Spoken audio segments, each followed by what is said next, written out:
Welcome back to Switzer. My next guest is a member of one of the most famous families in Australia, and in recent years he drove one of the fastest growing businesses in the country and has recently created a deal with one of the biggest bookmaking businesses in the world. It seems to be a takeover, but Tom Waterhouse remains in the business. To explain it all and to give us his tips for the Melbourne Cup, and last year he gave us first and second, Tom joins us on the program. How are you, Tom? Yeah, very well, thank you for having me. We'll leave the tips to last to make sure people listen all the way, because last year Green Moon and Fiorente was terrific. So, and I benefited from it, so I remember how good those tips were.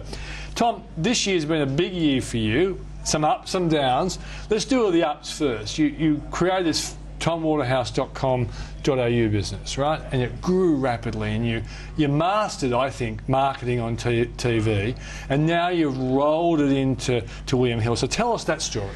Yeah, look, it was.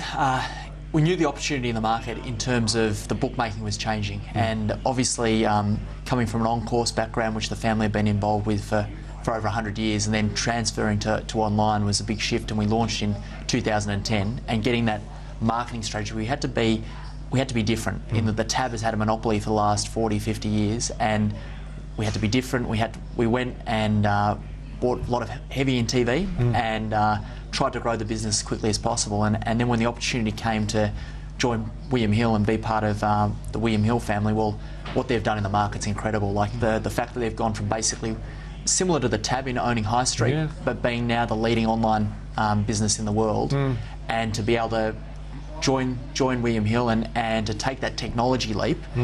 They're masters of being able to give the customer the best possible experience, and to keep along that path of I know what punters want, and to be able to give that in that technology and that user experience. Well, yeah, it's fantastic. Okay, so you're the master of marketing, in a short period of time. William Hill has been entrenched in this game for a long time.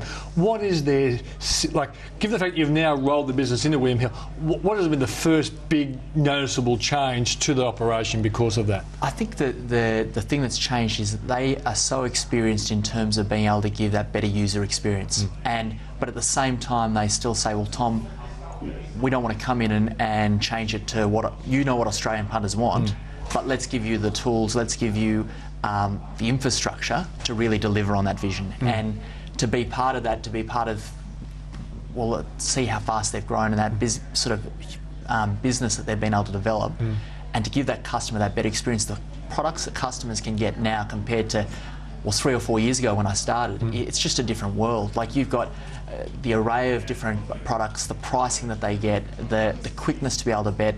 It's really the leading edge technology mixed with leading edge bookmaking. What percentage of the market did you have when they came along?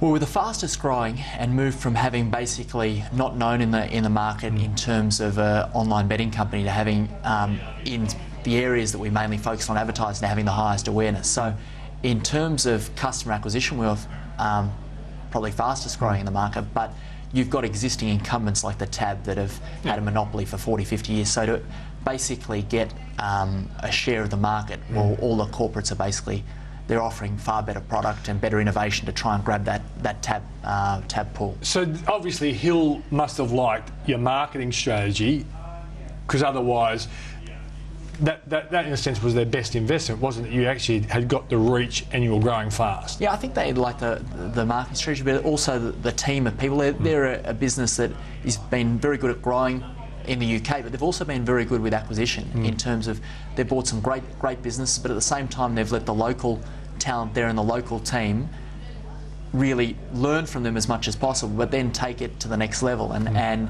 so I think they identified in the team at tomwaterhouse.com and said, well, look, this is a business that we could work with and join with, and yeah, it's been great. Okay, so of course one of your marketing strategies didn't work out as nicely as you want, because until that Channel 9 on-field thing, you were, the Teflon boy in a sense. Everyone gave you tick of approval, but that one brought a lot of criticism. How did you deal with that?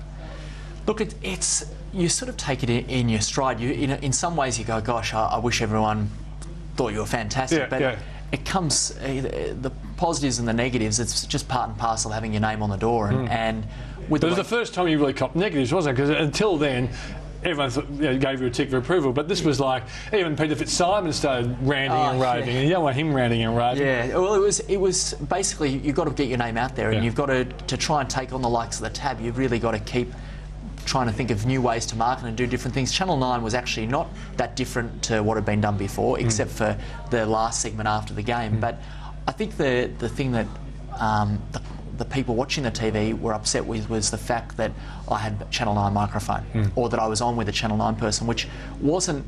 I'd rather have a Tom Waterhouse microphone or Tom Waterhouse branding, but I think that the thing from Channel 9's point of view is they said, how can we get a guy that doesn't spend that much time on TV in front of 1 million people?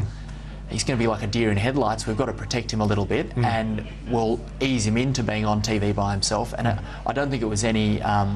The public saw it as them trying to pretend I was a commentator, which certainly wasn't the case. No, but also I guess there were some people worrying that betting was getting too much into sport, and everyone accepted it. It's become a part and parcel of the game, but it became too intrusive from the point of view of viewers. And that's why we realised very quickly and worked with the network to try and change that. And that was we changed. It's part and parcel of marketing, is to test things, try things, and then adapt to what's working. You've got to listen to the market. You've got to listen to the market. Okay, on the subject of market, the Melbourne Cup market. Now, what's your thinking, Tom, with the Melbourne Cup? Your mum's got the favourite, hasn't she?